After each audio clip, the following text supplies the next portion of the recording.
Several hit session December 11 ஸ்பேஸில் new generation launch vehicle அப்படிங்கிற project இந்த ரோல் அவுட் பண்ணியிருக்காங்க. இன்னும் ஒரு 8 இயர்ஸில் அந்த ப்ராஜெக்ட் வந்து கம்ப்ளீட் பண்ணுற மாதிரி. இதோட அட்வான்டேஜ் வந்து it's a reusable launch vehicle and also இப்போ இருக்கக்கூடிய மேக் 3 உடைய கேரிங் கெப்பாசிட்டியை விட 3 மடங்கு அதிகமான பேலோட வந்து கேரி பண்ணக்கூடிய கெப்பாசிட்டி, அதாவது சேட்டலைட் மேலே லான்ச் பண்ணுறாங்க இல்லையா, ஸோ அதை தூக்கிட்டு போகக்கூடிய அந்த launch vehicles. Okay, next ANI அப்படிங்கிற இந்தியாவுடைய நியூஸ் ஏஜென்சி ஓப்பன்ஏஐ மேலே கேஸ் ஃபைல் பண்ணியிருக்காங்க. இவங்களுடைய இன்ஃபர்மேஷன், காப்பிரைட்டட் இன்ஃபர்மேஷன்ஸ் எல்லாத்தையும் ஏஐ வந்து இவங்க பெர்மிஷன் இல்லாமல் யூஸ் பண்ணுறாங்க அவங்களுடைய ட்ரைனிங் அண்ட் அதர் பூலிங் பர்பஸ்க்காக. தென் சாம்பல் கேஸ் அந்த மஸ்ஜித் ஹிந்து டெம்பிளை கொண்டு வர்றதுக்கு. ஸோ இந்த மாதிரியான பிரச்சனையில் வந்து இந்த பிளேஸ் ஆஃப் வர்ஷிப் ஆக்டை வந்து ஜுடிஷியரி வந்து அப்ஹோல்ட் பண்ணணும், அதுக்கான ஒரு சான்ஸ் இப்போ வந்திருக்க கேஸ் அப்படின்னு சொல்லியிருக்காங்க. தென் யூஜிசி ரிலேட்டடாக நிறைய நார்ம்ஸ் கொண்டு வந்திருக்காங்க, பட் அதுக்கான ஃபண்டு வந்து ரோல் அவுட் பண்ணலை, அதுக்கான ப்ராப்பரான பேஸ் வந்து கிரியேட் பண்ணி கொடுக்கணும்னு சொல்லியிருக்காங்க. தென் பங்களாதேஷில் இருக்கக்கூடிய இப்போ உள்ள பிரச்சனை, இப்போது இந்தியாவுடைய finance minister Indian foreign secretary வந்து விசிட் பண்ணியிருக்காங்க. ஸோ இவங்க 2 கண்ட்ரிக்கு இடையில் ஒரு சுமூகமான ஒரு ஒப்பந்தம் மாதிரி முடிவாயிருக்கு. ஸோ அதை பற்றின ஒரு ஆர்டிக்கல். ஸோ ஃபஸ்ட்டு நம்ம ஸ்பேஸ்லேருந்து வந்துடலாம். So deepening India's steps into key space faring nation. Okay, so ISRO பார்த்தீங்கன்னா இந்த நெக்ஸ்ட் ஜென்ரேஷன் லான்ச் வெஹிக்கிள் அப்படிங்கிறத இப்போ ரோல் அவுட் பண்ணியிருக்காங்க. ஸோ இதை பொறுத்த வரைக்கும் ஃபர்ஸ்ட் ஆஃப் ஆல் நீங்கள் ஸ்பேஸோட ரொம்ப மைன்யூட்டான பேசிக்ஸ் பார்த்துடலாம். பிகாஸ் ஏன்னா அது தெரியாமல் you cannot understand this things. So space அப்படின்னு எடுத்துக்கிட்டோன்னா நார்மலாக இந்த சேட்டலைட்ஸ் எல்லாம் எங்கே லான்ச் பண்ணுவாங்க அப்படிங்கிறது தெரியணும். அதுக்கு பிஃபோர் என்னென்ன பாயிண்ட்ஸ் வந்து நம்ம கிளாஸிஃபை பண்ணி வச்சுருக்கோம், அதாவது நம்ம பூமிக்கு மேலே வரக்கூடிய இந்த அட்மாஸ்பியர், இந்த ஆப்டோ மேலே வரக்கூடிய different layers of atmosphere. So இதை வந்து நம்ம 3 கிளாஸிஃபை பண்ணுறோம் பேஸ்ட் ஆன் த ஹைட். ஒன்று லோ எர்த் ஆர்பிட், ரெண்டாவது மிடில் எர்த் ஆர்பிட், மூணாவது ஹை எர்த் ஆர்பிட். இந்த லோ எர்த் ஆர்பிட் பார்த்தீங்கன்னா நார்மலி 2000 கிலோமீட்டருக்கு பிலோ வர்றது low earth orbit. And mid earth orbit வந்து 2000 to 35,786 வரக்கூடியது. இந்த ஹை எர்த் ஆர்பிட்டுங்கிறது 35,786 கிலோமீட்டர். இந்த number is very very important. ஏன் அப்படின்னு சொல்கிறேன், மோஸ்ட் ஆஃப் த சேட்டலைட்ஸ்லாம் எங்கே இருக்குன்னு பார்த்தீங்கன்னா இந்த ஹை எர்த் ஆர்பிட்டில் தான் வந்து செட் பண்ணுவாங்க. வேறஸ் இந்த மிட் எர்த், இந்த லோ எர்த் ஆர்பிட்டில் பார்த்தீங்கன்னா இப்போ நம்மளுடைய ஸ்பேஸ் ஸ்டேஷன், ஹபிள் டெலஸ்கோப் இது எல்லாமே பார்த்தீங்கன்னா இந்த லோ எர்த் ஆர்பிட்டில் தான் இருக்குது. ஸோ லோ எர்த் ஆர்பிட்டில் ஏன் வைக்க மாட்டேங்காங்க அப்படின்னு பார்த்தீங்கன்னா ஒய் இதில் கிளாஸிஃபை பண்ணியிருக்காங்கன்னா இந்த ஹை எர்த் ஆர்பிட்னு சொல்லக்கூடிய 35,786 கிலோமீட்டர் அப்படிங்கிறது தான் ஒரு mid point from outer and இன்னன்னு வச்சுக்கலாம். தட் மீன்ஸ் இப்போ எர்த்து வந்து தன்னைத்தானே ரொட்டேட் பண்ணிக்கிறதுக்கு 23 hours 56 minutes and 4 seconds வந்து எடுத்துக்கிறது. ஸோ சேட்டிலைட் வந்து இந்த 35,786 கிலோமீட்டரில் நீங்கள் வந்து செட் பண்ணும்போது அதோடைய rotating speed matches with the எர்த்துடைய ரொட்டேட்டிங் ஸ்பீட்.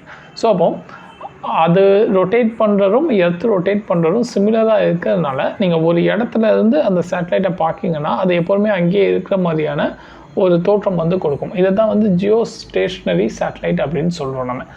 வேறஸ் இப்போது அந்த 35,786 கிலோமீட்டருக்கு கீழே நீங்கள் வந்து செட் பண்ணுறீங்க அப்படின்னா அந்த சேட்டலைட்டோடைய ஸ்பீடு வந்து அதிகமாக எர்த்தோடைய அந்த speed 23 hours for example 23 hours 56 minutes and 4 seconds அப்படிங்கிற ஸ்பீடை விட அது வந்து எர்த்தை வந்து அதிகமான ஸ்பீடில் வந்து சுற்றி வரும். ஸோ மோர் தென் 1 ரொட்டேஷன் வந்து ஒரு நாளைக்கு அதனால் எடுக்க முடியும். ஃபார் எக்ஸாம்பிள் இப்போ போலார் சேட்டலைட்டுன்னு சொல்லுவாங்க. போலார் சேட்டலைட்டு அப்படின்னா என்னென்னு பார்க்கலாம். இப்போது ஜஸ்ட் அண்டர்ஸ்டாண்ட், இந்த போலார் சேட்டலைட் பார்த்தீங்கன்னா லோ எர்த் ஆர்பிட்டில் ஃபிக்ஸ் பண்ணுவாங்க.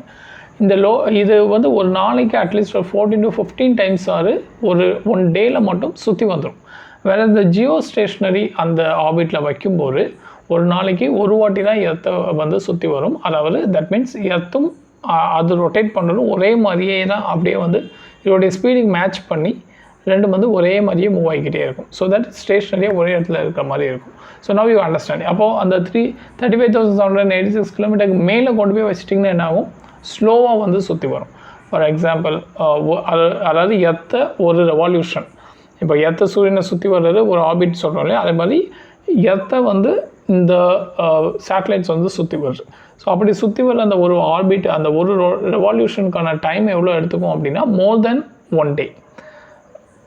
கீழே வந்துச்சுன்னா லெஸ் தென் 1 day அந்த மிட் பாயிண்ட் கரெக்டாக 35,186 தான் கரெக்டாக எர்த்தோட சிங்க் ஆகி போகும். இதுதான் geostationary. Geostationary is also part of geosynchronous. ஜியோ சின்க்ரோனஸும் பார்த்தீங்கன்னா சின்க்ரோனஸ் அப்படிங்கிறது அந்த எர்த்தோட சிங்க் ஆகிறது தான் சின்க்ரோனஸ் அப்படின்னு சொல்கிறோம். அப்போ இதுக்கு ரெண்டுக்கு என்ன டிஃப்ரென்ஸ், ரெண்டு டிஃப்ரெண்ட் சேட்டலைட் சொல்கிறாங்களே அப்படின்னா, இந்த ஜியோ ஸ்டேஷன் சொல்லக்கூடியது நார்மலி ஈக்குவேட்டரில் வந்து செட் பண்ணிடுவாங்க. ஈக்குவேட்டர் லைனில் வந்து செட் பண்ணிடுவாங்க. ஸோ தட் ஒரே லைன்லேயே மிட்லேயே வந்து சுற்றிக்கிட்டே வரும். வேறு ஜியோ சின்க்ரோனஸ் பார்த்தீங்கன்னா ஈக்குவேட்டர் அல்லாது நார்த் ஆர் சவுத்து அந்த எர்த்தோடைய அந்த ஆர்பிட் லைனில் வந்து செட் பண்ணிடுவாங்க. ஸோ அப்போ ஒரு சேட்டலைட் வந்து அப்படியே அந்த இன்க்ளைண்டான எர்த்து வந்து ஒரு 23.5 வந்து இன்க்ளைண்ட் ஆகி தான் இருக்குது அதோடைய ஆர்பிட்டில். ஸோ அந்த இன்க்ளைண்ட் ஆர்பிட்டில் சுற்றி வரும்போது பார்த்திங்கன்னா பார்க்குறவங்களுக்கு வந்து நார்த் அண்ட் சவுத்து அந்த சேட்டலைட் வந்து மூவ் ஆகுற மாதிரி தெரியும். ஸோ ஒரு 24 ஹவர்ஸ்க்கு ஒன் டைம் எப்படி வந்து இப்போ மான்சூன் நம்ம சொல்கிறோம் இல்லையா, எர்த்து சன்னு வந்து அந்த இன்டர்ட்ராபிக்கல் கன்வர்ஜென்ஸ் ஜோன்னு சொல்லுவோம். அதாவது சன்னு வந்து மேலேயும் கீழேயும் போயிட்டு வருது இல்லையா. ஸோ அதே மாதிரி இந்த சேட்டலைட்டும் மேலேயும் கீழேயும் போய்கிட்டே வரும் அப்படிங்கிற மாதிரியான இது. பட் எப்போதுமே ஒரே இடத்துல பார்த்தே இருக்கும்.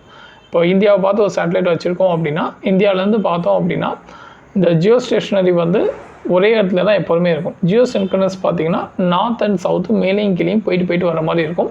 24 ஹவர்ஸில் வந்து நீங்கள் இன்றைக்கி இந்த டைமில் நான் ஒரு பிளேஸில் அதை பார்க்கேன் அப்படின்னா அதே டைமில் நாளைக்கு அதே இடத்துல அந்த சேட்டலைட்டை பார்க்கலாம். பிகாஸ் நான் மேலேயும் கீழேயும் அப்படி ஒரு ஸ்விங் மாதிரி போயிட்டு வர மாதிரி நீங்கள் ஞாபகம் வச்சுக்கோங்க. இதுதான் ஜியோ சின்க்ரோனஸ் சேட்டலைட். வேறு போலார் சேட்டலைட் அப்படிங்கிறது அதாவது லாங்கிடியூட்னல் வைஸ் ஃபுல்லாகவே வந்து போல்ஸை வந்து சுற்றி வரக்கூடியது. ஸோ இதுதான் வந்து போலார் சேட்டலைட் அப்படின்னு சொல்லுவாங்க. ஸோ இது is a very basic. So இப்போ இந்த இன்ஜினுடைய ப்ரொப்பலண்ட் அதாவது இந்த லான்ச் வெஹிக்கிளோடைய ஸ்டேஜஸ் வந்து பார்த்துக்கலாம். ஜென்ரலாக பார்த்தீங்கன்னா இப்போ லான்ச் வெஹிக்கிள்ஸ் அப்படிங்கிறது என்னென்னா, இப்போ நீங்கள் வந்து இது வந்து இதுக்குள்ளே ஒரு ஃபியூவல் செட் பண்ணியிருப்பாங்க. இந்த ஃபியூவல் எரிச்சு அதுலேருந்து வரக்கூடிய ஒரு உந்து விசை த்ரஸ்ட் அப்படின்னு சொல்லுவாங்க. இதன் மூலியமாக வந்து ராக்கெட் வந்து அதில் இருக்கக்கூடிய சேட்டலைட்ஸ் வந்து மேலே கொண்டு போகும். ஸோ அந்த ஃபியூவலுடைய எஃபிஷியன்சியை பொறுத்து அது எவ்வளோ தூரம் ட்ராவல் பண்ணும் அப்படிங்கிறத ஃபிக்ஸ் பண்ண முடியும். ஸோ ரொம்ப தூரம் ட்ராவல் பண்ணணுன்னா நிறைய ஃபியூவல்ஸை வந்து அது கேரி பண்ணிட்டு போகணும். அப்போது அதோடைய கெப்பாசிட்டி அந்த லான்ச் வெஹிக்கிளோடைய கெப்பாசிட்டி வந்து அதுக்கேற்ற மாதிரி இருக்கணும். அந்த பேலோடு வந்து சேட்டலைட்டுடைய வெயிட் ரொம்ப கம்மியாக தான் இருக்கும். பட் நீங்கள் அந்த ஃபியூவல்ஸை கேரி பண்ணிட்டு போகிற அதுதான் பார்த்திங்கன்னா ரொம்ப அதிகமான வெயிட் ஆகும். ஸோ அப்போ பேலோடு வந்து அதிகமாக இருந்துச்சு அப்படின்னா, அதிகமாக கேரி பண்ணுற கெப்பாசிட்டி இருந்துச்சுன்னா you can take many things to the space. இப்போ ஃபார் எக்ஸாம்பிள் வந்து நம்ம ககன்யான் மிஷன் அதாவது 3 ஸ்பேஸ்க்கு வந்து we are taking a human வந்து மேலே கொண்டு போகிறோம் அப்படிங்கிற மாதிரி. ஸோ அப்படி கொண்டு போயிட்டு கீழே வரணும் அப்படின்னா அந்த பேலோட் கெப்பாசிட்டி வந்து அதிகமாக இருக்கணும் அந்த லான்ச் வெஹிக்கிள்ஸை பொறுத்த வரைக்கும். ஸோ திஸ் இஸ் த வே. இல்லை லான்ச் வெஹிக்கிள்ஸ் நார்மலாக 3 ஸ்டேஜஸாக இருக்கும். ஃபஸ்ட்டு ஸ்டேஜ் அதாவது கீழே கிரவுண்ட்லேருந்து அது ட்ரஸ்ட் எடுத்து மேலே போகும்போது இந்த ஃபஸ்ட்டு ஸ்டேஜஸ் ஆஃப் ஃபியூவல் என்னவாக இருக்கும்னு பார்த்தீங்கன்னா ஜென்ரலாக சாலிடாக இருக்கும். பிகாஸ் சாலிட்லாம் பார்த்தீங்கன்னா அதிகமான ஊதுதலை கொடுக்கும், கம்மியாக எரியும் அண்ட் நிறைய எஃபிஷியண்ட்டான ஒரு த்ரஸ்ட்டை வந்து கொடுக்கும். ஸோ செகண்ட் ஸ்டேஜ் பார்த்தீங்கன்னா லிக்யூடு ப்ரொப்பலண்ட் வந்து இருக்கும். Because solid carries more weight. So liquid அதுக்கு மேலே போச்சு அப்படின்னா க்ரையோஜெனிக் வந்து இருக்கும். அதாவது இறுகின ஸ்டேஜில் ஒரு ஃப்ரோசன் ஸ்டேட்டில் வந்து ஆக்சிஜன் ஹைட்ரஜன் வந்து சேவ் பண்ணி வச்சுருப்பாங்க. மோர் தென் 273 டிகிரி செல்சியஸ் -273 டிகிரி செல்சியஸில் வந்து இருக்கும். ஸோ இது வந்து எரிஞ்சு ஃபியூவல் வந்து உங்களை ஃபர்தராக வந்து மேலே கொண்டு போய் லான்ச் பண்ண வைக்கும். இது போக பூஸ்டர் ராக்கெட் அப்படின்னு சொல்லி சைடில் அங்கங்கே வந்து அந்த ஓவரால் லான்ச் வெஹிக்கிளில் இருக்கும். ஸோ இது வந்து டேரக்ஷனை சேஞ்ச் பண்ணுறதுக்கு யூஸ் பண்ணிப்பாங்க. அப்படி இல்லைன்னா திடீர்னு வந்து ஒரு ஊந்து விசை வந்து மேலே இருக்கும்போது ட்ராவலில் இருக்கும்போது கொடுக்குறதுக்காக இருக்கட்டும். இப்போது இந்த மங்கள்யான் ராக்கெட் லான்ச் வெஹிக்கிள் அதை லான்ச் பண்ணும்போது பார்த்திங்கன்னா அது அந்த ஆர்பிட்டில் சுற்றி வரும்போது அப்பப்போ அதை வந்து டேரக்ஷனை மட்டும் லைட்டாக சேஞ்ச் பண்ணிக்கிட்டே வந்தாங்க. ஸோ அந்த மாதிரியான விஷயத்துக்கு வந்து இந்த ராக்கெட் பூஸ்டர்ஸ்லாம் யூஸ் பண்ணாங்க. ஸோ ஐ திங்க் இந்த basic is enough to understand this article. So இப்போ எடிட்டோரியலுக்குள்ளே போனீங்க அப்படின்னா அதாவது இந்தியா வந்து இந்த நியூ ஜென்ரேஷன் லான்ச் வெஹிக்கிள் அப்படிங்கிறத வந்து இப்போது லான்ச் பண்ணுறாங்க. ஐ மீன் இப்போது ரோல் அவுட் பண்ணுறதுக்கு அக்செப்ட் பண்ணிட்டாங்க கேபினெட்டு. இது வந்து ஒரு 8 இயர் ப்ராஜெக்ட்டு. ஸோ அதுக்கப்புறம் தான் நமக்கு நடைமுறைக்கு வரும். ஸோ இந்தியா பொறுத்த வரைக்கும் ஆல்ரெடி நம்ம ஸ்பேஸ் ரிலேட்டடாக ககன்யான் ப்ராஜெக்ட் வந்து இருக்குது. ககன்யான் அப்படிங்கிறது ஹியூமனை வந்து ஸ்பேஸ்க்கு கொண்டு போகக்கூடிய ஒன் ஆஃப் த ப்ராஜெக்ட்டு. இதுக்கான ஒர்க் வந்து நம்ம ஆல்மோஸ்ட் எல்லாமே முடிந்தது. பெங்களூரில் வந்து அந்த ட்ரைனிங் ஸ்டேஷன்ஸ் எல்லாமே செட் பண்ணியிருக்காங்க. ஈவன் அந்த ஆர்பிட்டர் சொல்லக்கூடிய அந்த எஸ்கேப் டெஸ்ட் எல்லாமே வந்து ஃபுல்லாகவே பண்ணிட்டாங்க. அப்பார்ட் ஃப்ரம் தட் கிட்டத்தட்ட அந்த ஹியூமனாய்டை வந்து கொண்டு போயிட்டு கூட்டு வர்றதுக்கான டெமோ பார்த்திங்கன்னா ஒரு 2 டெமோ வந்து பிளான் பண்ணியிருக்காங்க. 2024 எண்டில் வந்து ஒரு டெமோ கண்டக்ட் பண்ணுவாங்க. அண்ட் 2025 ஒரு டெமோ. தென் 2026 உண்மையிலேயே வந்து ஹியூமனை வந்து மேலே ஸ்பேஸ் கிராஃப்ட்க்கு வந்து கொண்டு போகிறது தான் என்னுடைய பிளான். ஸோ 2026 அதுக்கு 4 பீப்புளை வந்து செலக்ட் பண்ணியிருக்காங்க. அவங்களுடைய நேம்லாம் பார்த்து வச்சுக்கோங்க. ப்ரிலிமினரியில் ஸ்பெசிஃபிக்காக பர்சனாலிட்டி நேம் கேட்டதில்லை. பட் திஸ் இஸ் வெரி க்ரூஷியலான ஒரு moment for Indian space ISRO ஆர்கனைசேஷனுக்கு அண்ட் ஓவரால் இந்தியா ப்ரைடுக்கு. ஸோ அப்படிங்கும்போது அந்த நேம் பார்த்து வைக்கிறது ப்ரிலிமினரிக்கு ஹெல்ப்ஃபுல்லாக இருக்கும். ஈவன் மெயின்ஸுக்கும் நீங்கள் எழுதுறதுக்கு வந்து ஹெல்ப்ஃபுல்லாகும். ஸோ இது போக இந்தியா வந்து ஓனாக நம்ம ஒரு ஸ்பேஸ் ஸ்டேஷன் 2036 அரௌண்டில் வந்து நம்ம செட் பண்ணுறதுக்கு பிளான் வச்சுருக்கோம். So these are the very major things. So our road map is very clear. So அப்போது நமக்கு இங்கேருந்து மேலே எடுத்துகிட்டு போகக்கூடிய அந்த பேலோடு வந்து அதிகமாக கேரி பண்ணக்கூடிய லான்ச் வெஹிக்கிள் வந்து தேவைப்படுது. ஆஸ் ஆஃப் நவ் நம்மகிட்ட வந்து லான்ச் வெஹிக்கிள் அப்படின்னு பார்த்தீங்கன்னா LV-M3, அதாவது GSLV Mach 3 அப்படின்னு சொல்லி அந்த லான்ச் வெஹிக்கிள் தான் நம்ம யூஸ் பண்ணிகிட்டு இருந்தோம். ஸோ அதை தான் நேம் வந்து லான்ச் வெஹிக்கிள் Mach 3 அப்படின்னு சொல்லி மாற்றிருக்காங்க, LV-M3 அப்படின்ட்டு. ஸோ இப்போது ஜென்ரலாக இப்போ நம்ம நார்மலாக இந்த சந்திரயான் மிஷன் எல்லாத்துக்குமே பார்த்திங்கன்னா Mach 3 தான் வந்து யூஸ் பண்ணியிருக்கோம். பட் இதை விட 3 மடங்கு பேலோடு கெப்பாசிட்டி வந்து இந்த அப்கமிங் இந்த NGLV வந்து இருக்கும் அப்படின்னு சொல்கிறாங்க. இது போக இது வந்து ரீயூசபிள் அந்த கேப்பபிலிட்டியும் வந்து இருக்குது. அதாவது அது வந்து நார்மலாக வந்து என்ன ஆகும் அப்படின்னா எப்போதுமே ஒரு சேட்டலைட்டை லான்ச் பண்ணும்போது இந்த அது ரிமைனிங் பார்ட்ஸ் எல்லாமே அந்த சேட்டலைட்டை தவிர ரிமைனிங் அந்த ஃபியூவல் முடிய பார்த்திங்கன்னா அதுவே வந்து டிபார்ட் ஆகி அங்கே ஸ்பேஸ்லேயே வந்து எரிஞ்சு இதாயிரும். அது வந்து நீங்கள் திரும்பி யூஸ் பண்ண முடியாது. பட் இந்த இதில் இந்த NGLVயை பொறுத்த வரைக்கும் நீங்கள் யூஸ் பண்ணிவிட்டு அகெயின் வந்து அது திரும்பி வந்து பூமிக்கு வந்து ரிட்டர்ன் ஆயிரும். ஸோ அப்போ அதுக்கும் செப்பரேட்டாக உங்களுக்கு வந்து கொஞ்சம் ஃபியூவல் தேவைப்படும். ஸோ தென் பூமிக்கு வந்ததுக்கப்புறம் நீங்கள் அதை ரீஒர்க் பண்ணி திரும்பி வந்து யூஸ் பண்ணிக்கலாம். ஸோ இது வந்து பெரிய லெவலில் எக்கனாமிக்கலி காஸ்ட் வந்து நமக்கு ரெடியூஸ் பண்ணும் அப்படிங்கிறதையும் வந்து இதில் வந்து ஃபுல்லாகவே பேசியிருப்பாங்க. தென் இப்போது அப்கமிங் 3 மிஷனுக்கு வந்து 2 LV-M3 வந்து யூஸ் பண்ணி நம்ம வந்து 3 மிஷன் வந்து லான்ச் பண்ண போகிறோம் அப்படிங்கிறதையும் வந்து சொல்லியிருக்காங்க.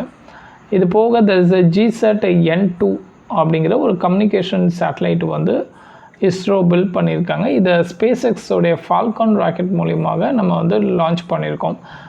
இந்த சேட்டலைட்டுடைய ஓவரால் வெயிட் பார்த்திங்கன்னா 4700 கிலோகிராம்.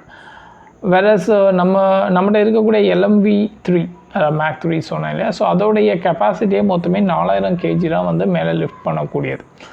அண்ட் திஸ் ஃபால்கன் பார்த்திங்கன்னா இட்ஸ் ரீயூசபிள். இதோடைய கெப்பாசிட்டி வந்து 5500 kg பேலோடு வந்து மேலே கொண்டு போகும். வேறஸ் ஃபர்தராக இது வந்து 8300 kg வரைக்கும் அதை வந்து என்ஹான்ஸ் பண்ணியிருக்காங்க பேலோடு கொண்டு போகிற மாதிரி. இது போக ஃபால்கன் ஹெவி அப்படின்னு சொல்லி இன்னொரு கேட்டகரி இருக்குது. அது வந்து இன்னும் ஹெவியான வெயிட்ஸை வந்து கொண்டு போகும். அண்டு ரொம்ப எக்ஸ்ட்ராடினரியான ஒரு திங் என்னன்னு பார்த்தீங்கன்னா ஸ்டார்ஷிப் ராக்கெட். இந்த ஸ்டார்ஷிப் ராக்கெட் அப்படிங்கிறது தான் SpaceX யூஎஸில் வந்து எலான் மஸ்க் அவங்களுடைய SpaceX ஆர்கனைசேஷனுடைய ஒரு கிளாசிக்கான ஒரு கண்டுபிடிப்பு. இது வந்து அப் டு 1 lakh வரைக்கும் வந்து பேலோடை வந்து கேரி பண்ணக்கூடியது. As of now it is வந்து 20,000 வரைக்கும் பேலோடு வந்து கேஜி வந்து பேலோடு எடுத்துகிட்டு போகும். லோ எர்த் ஆர்பிட்னா அப் டு 1 lakh kg வரைக்கும் இதால் லிஃப்ட் பண்ண முடியும் அப்படின்றாங்க. It's very extraordinary thing. India இன்னும் நிறைய ஒர்க் அவுட் பண்ணணும், அந்த லெவலுக்கு போகணும் அப்படின்னா பட் நம்ம எப்போதுமே பார்த்திங்கன்னா நம்மளுடைய இந்த ஸ்பேஸ் ரிலேட்டடான மிஷன்ஸ் எல்லாமே வந்து ஒரு டிஃப்ரெண்ட் ஒரு பாத்தில் தான் இருக்கும். மிச்ச கண்ட்ரிஸை நம்ம ஃபாலோ பண்ண மாட்டோம். நமக்குன்னு ஒரு own style and own economic model வந்து நம்ம க்ரியேட் பண்ணுறோம். For example success of Mars mission. So that's a very least காஸ்ட்டில் நம்ம வந்து சக்ஸஸ் பண்ணோம். ஓகே, ஸோ இப்போ இல்லை ஆத்தர் வந்து என்ன பேசியிருப்பாங்க அப்படின்னா, இப்போ யூஎஸில் பார்த்திங்கன்னா நாசா வந்து இந்தளவுக்கு பெரிய ஒரு ஆம்பிஷியஸ் திங்ஸ் எல்லாம் வந்து அவ்வளோ ஈஸியாக அச்சீவ் பண்ணிடல. பட் ஒரு ப்ரைவேட் ஆர்கனைசேஷன் ஸ்பேஸ் எக்ஸ் வந்து இந்தளவுக்கு ரொம்ப ஸ்பீடாக வந்து நிறைய க்ரோ பண்ணுறாங்க. நிறைய ரீயூசபிள் வெஹிக்கிள், ஃபால்கன் எல்லாமே பார்த்திங்கன்னா ரீயூசபிள் வெஹிக்கிள் தான். ஸோ அப்போது இந்தளவுக்கு ஸ்பீடாக இருக்கும்போது அப்போ ப்ரைவேட்ஸ்னால் மோர் பெட்டராக ஒர்க் அவுட் பண்ண முடியும். இந்தியாலையும் வந்து இந்த ரீயூசபிள் வெஹிக்கிள்ஸை வந்து ப்ரைவேட்டு வந்து பண்ணுறதுக்கான ஒரு அவென்யூவை வந்து க்ரியேட் பண்ணி கொடுக்கணும். பிகாஸ் ஈவன் தோ ப்ரைவேட்டுக்கு அந்த டெக்னாலஜி இல்லைனாலும் they will find a source to get all those technology அப்படிங்கிற மாதிரி இந்த ஆர்டிக்கிளில் பேசியிருக்காங்க. நெக்ஸ்ட் ஆர்டிக்கிள் போயிடலாம். So ANI versus open AI. Okay, so இது என்னென்னு பார்த்தீங்கன்னா, இப்போ நார்மலாக நம்ம கூகுள் சர்ச் இன்ஜினில் போய் ஒரு இன்ஃபர்மேஷன் வந்து சர்ச் பண்ணுறோம் அப்படின்னா, இப்போ நமக்கு அதிலே காமிக்கி ஏஐ வந்து all the informations from various வெப்சைட்ஸை பூல் பண்ணி ஒரே பேஜில் வந்து எல்லாத்தையும் கொண்டு வந்துடும் இல்லையா. ஸோ இந்த மாதிரியான ஒரு ஆக்டிவிட்டி அதைத்தான் வந்து இந்த ஓப்பன் ஏஐ இந்த மாதிரியான ஆர்கனைசேஷன்ஸ் வந்து பண்ணுறாங்க. ஸோ இப்போது நிறைய நியூஸ் பப்ளிஷர்ஸ் இருக்காங்க. அவங்க கலெக்ட் பண்ணக்கூடிய க்ரியேட் பண்ணக்கூடிய நியூஸ் கண்டென்ட்ஸ் எல்லாமே பார்த்திங்கன்னா காப்பிரைட்டட் டு தெம். ஸோ நீங்கள் அந்த கண்டென்ட்ஸை எடுத்து யூஸ் பண்ணணும் அப்படின்னா you must get the permission or you have to pay them required amount. But இந்த ஆர்டிஃபிஷியல் இன்டெலிஜென்ஸ் ஆர்கனைசேஷன்ஸ் எல்லாமே பார்த்திங்கன்னா அந்த வரம்புக்குள்ளேயே வர்றது கிடையாது. They are just encroaching other contents, அதை அவ்வளோத்தையும் பூல் பண்ணி மொத்தமாக எடுத்துடுறாங்க அப்படிங்கிறது இப்போ மேஜர் ப்ராப்ளம். இது பார்த்திங்கன்னா யூஎஸ்லேயும் இந்த ப்ராப்ளம் வந்துச்சு. ஸோ யூஎஸில் பார்த்திங்கன்னா அட்லாண்டிக் அப்படிங்கிற ஒரு நியூஸ் பப்ளிஷர் பார்த்திங்கன்னா அங்கே இருக்கக்கூடிய ஏஐ ஃபார்ம் மேலே ஒரு கேஸ் வந்து ஃபைல் பண்ணியிருக்காங்க. அதே மாதிரி நியூயார்க் டைம்ஸ் பார்த்திங்கன்னா அங்கே இருக்கக்கூடிய ஏஐ ஃபார்ம் கூட ஆல்ரெடி வந்து இந்த அட்லாண்டிக் வந்து ஆல்ரெடி ஒரு அக்ரிமெண்ட் மாதிரி சைன் பண்ணி அவங்க வந்து ஒரு ப்ராஃபிட் வாங்கிக்கிறாங்க. கேஸ் யார் ஃபைல் பண்ணியிருக்காங்கன்னா இந்த நியூயார்க் டைம்ஸ் தான் பார்த்திங்கன்னா கேஸ் வந்து ஃபைல் பண்ணியிருக்காங்க. ஸோ அதனை தொடர்ந்து ஏஷியாவில் first Indian news publisher ANI பார்த்திங்கன்னா ஓப்பன் ஏஐ மேலே வந்து இந்தியன் கோர்ட்டில் வந்து கேஸ் ஃபைல் பண்ணியிருக்காங்க. எதுக்காக அப்படின்னா இந்த லார்ஜ் லாங்குவேஜ் மாடல். ஸோ இந்த டேர்ம்லாம் பார்த்து வச்சுக்கோங்க. பிகாஸ் ப்ரிலிமினரியில் சயின்ஸ் அண்ட் டெக்கில் உங்களுக்கு கொஷின்ஸ் வரதுக்கான வாய்ப்புகள் நிறைய இருக்குது. ஸோ இந்த லார்ஜ் லாங்குவேஜ் மாடலுக்கு அந்த ட்ரைனிங் பண்ணுறதுக்காக இந்த இன்ஃபர்மேஷன்ஸ் எல்லாத்தையுமே வந்து சோர்ஸாக வந்து யூஸ் பண்ணுறாங்க வித்தவுட் கெட்டிங் தேர் பெர்மிஷன் அப்படிங்கிறது தான். ஸோ டெல்லி ஹைகோர்ட்டில் வந்து கேஸ் ஃபைல் பண்ணியிருக்காங்க. ஸோ இதை பொறுத்த வரைக்கும் ஓப்பன் ஏஐ என்ன சொல்கிறாங்க அப்படின்னா, நாங்கள் வந்து ஏஎன்ஐ வந்து அவங்க சொன்னதுக்கப்புறம் ஏஎன்ஐ நாங்கள் பிளாக் பண்ணிட்டோம், அதாவது ஆப்ட் அவுட் பாலிசி மூலியமாக பிளாக் பண்ணிட்டோம் அப்படின்றாங்க. பட் ஏஎன்ஐ என்ன சொல்கிறாங்கன்னா, நீங்கள் வந்து எங்களை பிளாக் பண்ணிட்டதுனால எங்கள் கண்டென்ட்டை நீங்கள் யூஸ் பண்ண மாட்டீங்க அப்படின்னு அர்த்தம் கிடையாது. பிகாஸ் ஆன்லைன் பொறுத்த வரைக்கும் அதாவது இவங்க யூஸ் பண்ணலன்னா இன்னொருத்தர் வந்து இந்த ஏஎன்ஐயுடைய கண்டென்ட் எடுப்பாங்க. அவர்கிட்ட இருந்து திரும்பி ஓப்பன் ஏஐ வந்து இந்த கண்டென்ட் வந்து சோர்ஸ் பண்ண தான் போகிறீங்க. ஸோ இதை வந்து கம்ப்ளீட்டாக வந்து பேன் பண்ணணும், எங்கள் கண்டென்ட் எதையுமே யூஸ் பண்ணக்கூடாது அப்படின்னு சொல்லியிருப்பாங்க. இதில் வந்து தெர் ஆர் 2 பிரின்சிபல்ஸ் இருக்குது. That is fair use principle and also text and data mining.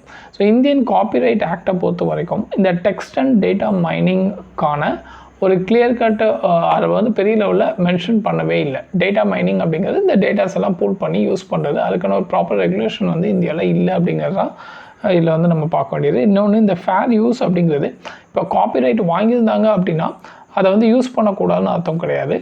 என்ன பர்பஸ்க்காக நம்ம யூஸ் பண்ணுறோம் அப்படிங்கிற பொறுத்து ஒரு சர்டன் ஃப்ளெக்சிபிலிட்டி வந்து உண்டு. If it is for a good cause, public welfare காஸ்க்காக நம்ம பண்ணுறோம் அப்படின்னா அந்த எக்ஸப்ஷன்ஸ் வந்து இந்தியன் லாவில் வந்து உண்டு. ஃபார் எக்ஸாம்பிள், இப்போ நீங்கள் ஒரு மெடிசனுக்கு வந்து பேட்டன்ட் வாங்குறீங்க அப்படின்னா அந்த பேட்டன்ட் வந்து 20 இயர்ஸ்க்கு அக்செப்டபிள். பட் அந்த பேட்டன்ட்டை வந்து கம்பல்சரி லைசன்ஸ் கீழேயும் கவர்மெண்ட் கொண்டு வர முடியும். அதாவது on mean of public health, public welfare அந்த காரணத்துக்காக அந்த மெடிசன் வந்து ரொம்ப எசென்ஷியல் அப்படிங்கும்போது நீங்கள் வந்து அதை நார்மல் கம்பல்சரி லைசன்ஸ் கீழே கொண்டு வந்தீங்கன்னா ஜெனரிக் மெடிசனுக்கு என்ன ப்ரொசீஜரோ அதே மாதிரி தான் வந்து இதுவும் வந்து ரோல் அவுட் ஆகும். ஸோ அதே மாதிரி தான் இந்த காப்பிரைட்டும் பார்த்தீங்கன்னா certain occasions-ல if those contents are very much essential for the public welfare, public interest அப்படிங்கும்போது அந்த இடத்துல மட்டும் எக்ஸப்ஷன்ஸ் வந்து கொடுக்காங்க. பட் ஆத்தர் என்ன ஆர்கியூ பண்ணியிருப்பாரு அப்படின்னா ஏஐ வந்து இவங்க கண்டென்ட் எடுக்கிறது எந்த மாதிரி அந்த ஃபேர் அப்படிங்கிறதுக்குள்ளே வருமா அப்படிங்கிறது வந்து நம்ம வந்து டிபேட்டபிள் அப்படிங்கிற வந்து இதில் வந்து பேசியிருப்பாங்க.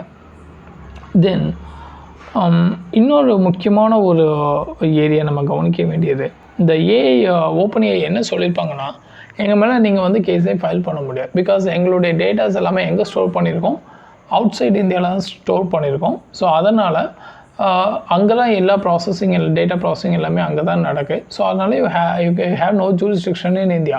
இது வந்து ஒரு major threat to Indian territorial sovereignty. Because அதாவது டேட்டா லோக்கலைசேஷன் அப்படிங்கிற நோஷன் வந்து ரொம்ப காலமாகவே பேசப்பட்டுக்கிட்டே வருது. இந்த டேட்டா ப்ரொடெக்ஷன் பில் அப்படிங்கிறதெல்லாம் ஒன்று கொண்டு வந்தாங்க. இப்போ ஆக்டாக கூட அது மாதிரி வந்திருக்கு. பட் ஸ்டில் இந்த டேட்டா லோக்கலைசேஷன் அப்படிங்கிறது பெரிய லெவலில் இந்தியாவில் கொண்டு வர்றதுக்கான கம்பல்சரி நார்ம்ஸ் வந்து இன்னும் கொண்டு வரல. Data localisation is nothing but இப்போ நான் வந்து ஃபேஸ்புக் இங்கே ரன் பண்ணிகிட்ருக்கேன் இந்தியாவில்.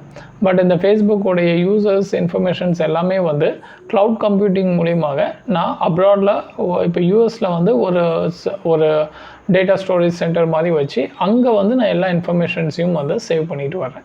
ஸோ அப்போது டேட்டாஸ் எல்லாம் எங்கே சேவ் ஆகிருக்கும் அப்படின்னா யூஎஸில் தான் ஆகும். ஏன் இந்தியாவில் வைக்க முடியாது அப்படின்னா அதுக்கு நிறைய இன்ஃப்ராஸ்ட்ரக்சர் வேணும்.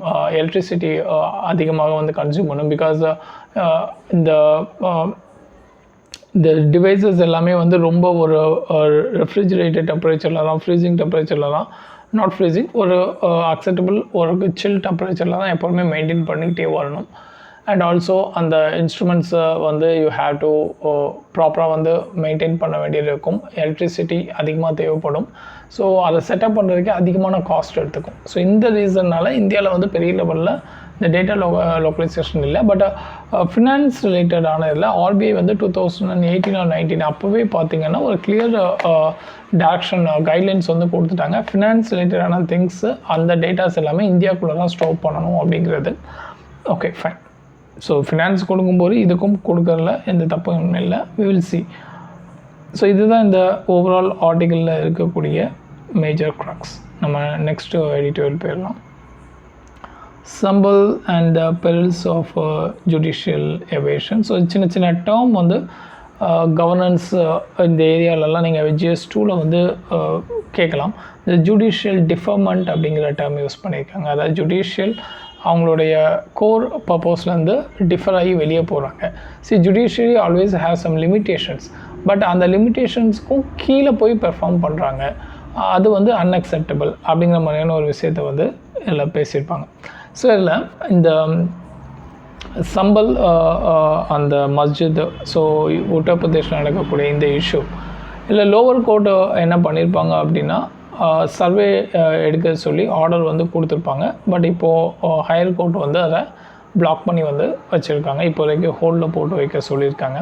ஏன் அப்படின்னா இந்த சர்வே பண்ணும்போது ஒரு அங்கே நடந்த போராட்டத்தில் ஒரு 4 பேர் வந்து இறந்து போயிடுவாங்க. ஸோ இதனை தொடர்ந்து தான் இந்த விஷயம் வந்து பெரிய லெவலில் பேசப்படுது. அதாவது பிளேஸ் ஆஃப் வர்ஷிப் ஆக்ட் 1991 அப்படிங்கிறது கீழே இந்தியா இண்டிபெண்டன்ஸ் வாங்கும்போது என்ன மாதிரியான இந்த வர்ஷிப் பிளேசஸ் எந்தெந்த இடத்துல இருந்துச்சோ அதை அப்படியே ஃப்ரீஸ் பண்ணிடுறாங்க.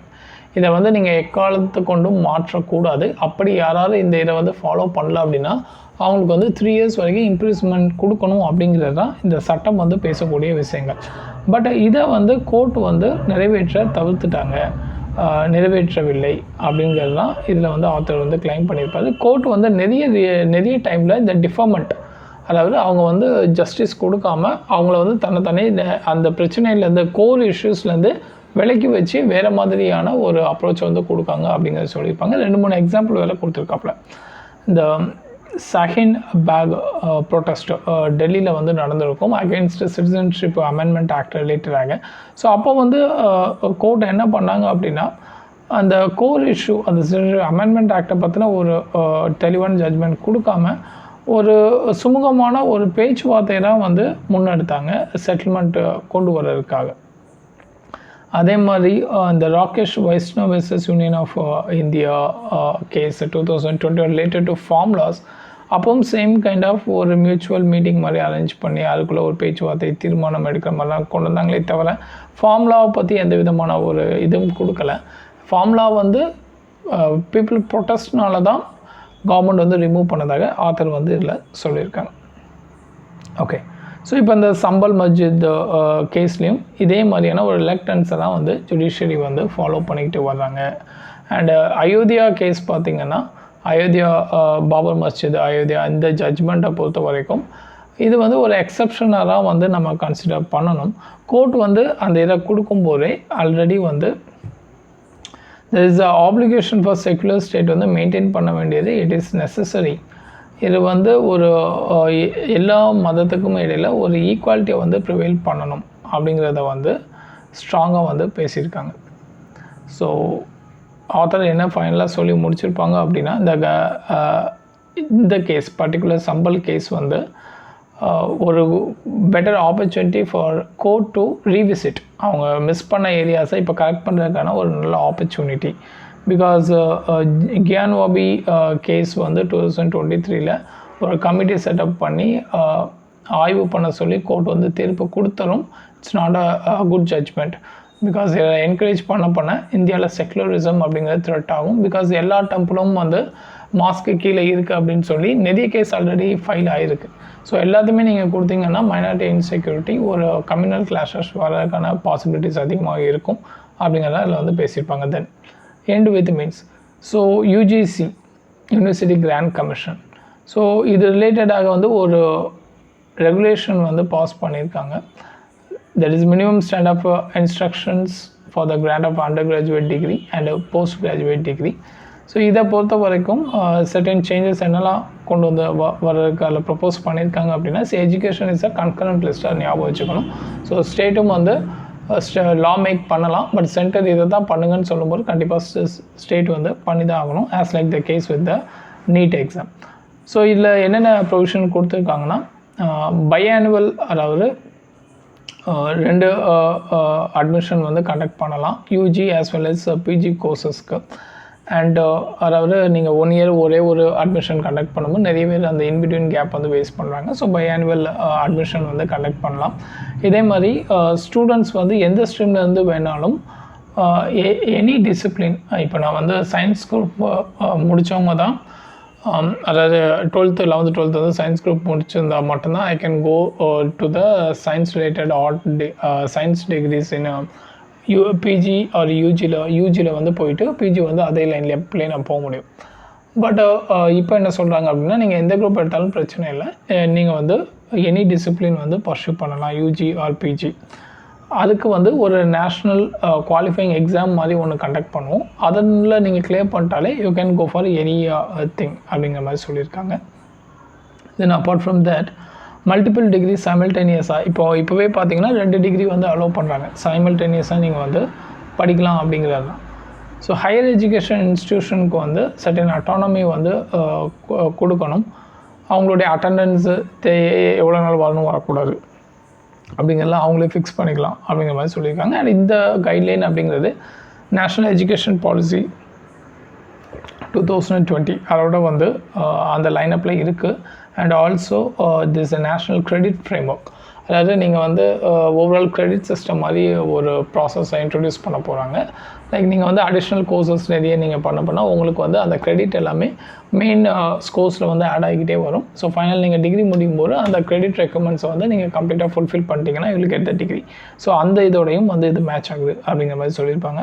ஸோ இது எல்லாமே வந்து இட்ஸ் வெரி ரொம்ப இம்ப்ரெசிவாக இருக்குது. பட் என்ன ப்ராப்ளம் அப்படின்னா ரிசோர்ஸ் இம்ப்ளிமெண்டேஷன் தான். ப்ராப்பரான ஃபண்ட் அலோகேஷன் அப்படிங்கிறது கிடையாது. ஸோ எஜுகேஷன் வந்து ஆல்ரெடி போன வாட்டி நீங்கள் அலாட் பண்ண பட்ஜெட் அமௌண்ட்டை விட இந்த பட்ஜெட்டில் வந்து 15% வந்து லெஸ் ஃபண்டு தான் ஹையர் எஜுகேஷனுக்கு கொடுத்துருக்கீங்க. ஸோ இதில் இந்த மாதிரியான விஷயங்கள் கொண்டு வரணும் அப்படின்னா ஃபர்ஸ்ட் ஆஃப் ஆல் இருக்கக்கூடிய இன்ஃப்ராஸ்ட்ரக்சர் எல்லாம் ஸ்ட்ரென்தன் பண்ணணும்.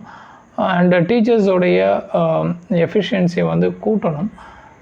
அப்பார்ட் ஃப்ரம் தேட் நிறைய எக்யூப்மெண்ட்ஸ் வந்து ரொம்ப டிஃபெக்டடாக இருக்குது, அதையும் மாற்றணும். இது போக கன்கரண்ட் லிஸ்ட்டில் இருக்கக்கூடிய ஸ்டேட்டோடைய கோஆப்ரேஷனை கொண்டு வரணும். இது எல்லாமே நடந்தால் மட்டும்தான் இது வந்து சக்ஸஸ்ஃபுல்லாக வரும் அப்படிங்கிற மாதிரி ஆத்தர் சொல்லியிருப்பாங்க. தென் பங்களாதேஷ் இஷ்யூ நமக்கு தெரியும். ஆல்ரெடி வந்து அங்கே ஒரு புது கவர்மெண்ட்டை வந்து மிஸ்டர் முகமது யூனிஸ் அவருடைய தலைமையில் வந்து ஒரு புது கவர்மெண்ட் மாதிரி இன்டர்வியூமாக வந்து செட் பண்ணியிருக்காங்க. ஸோ இதை பொறுத்த வரைக்கும் இந்தியாவுக்கும் அவங்களுக்கும் ஒரு சின்ன ஒரு உரசல் இருந்துக்கிட்டே இருக்குது. ஏன் அப்படின்னா மிஸ்டர் ஹசீனா வந்து இந்தியாவில் வந்து தஞ்சம் புகுந்துட்டாங்க. பிகினிங்கில் இருந்தே லிபரேஷன் 1971 இருந்தே இந்தியா வந்து ஒரு பேக் போனாக வந்து இருந்திருக்காங்க பங்களாதேஷில் இருந்த ரூலிங் பார்ட்டிக்கு. ஸோ இப்போ மிஸ்டர் ஹசீனா வந்து பங்களாதேஷில் நிறைய கரப்ட் அண்ட் அதர் சார்ஜஸ் வந்து அங்கே கோர்ட்டில் வந்து ஃபேஸ் பண்ண வேண்டிய சூழ்நிலை. பட் அவங்க வந்து அசிலம் தேடி இப்போ இந்தியாவுக்கு வந்துட்டாங்க. இப்போ இந்தியாவில் தான் வந்து தஞ்சம் புகுந்துருக்காங்க. ஸோ இதனால் இந்தியன் கவர்மெண்ட் மேலே வந்து ஒரு ஆன்டி சென்டிமெண்ட் வந்து பங்களாதேஷில் பரவுது. ஸோ இது வந்து ஒரு ஹிந்துக்களுக்கு எதிரான ஒரு பிரச்சாரமாக மாறுது.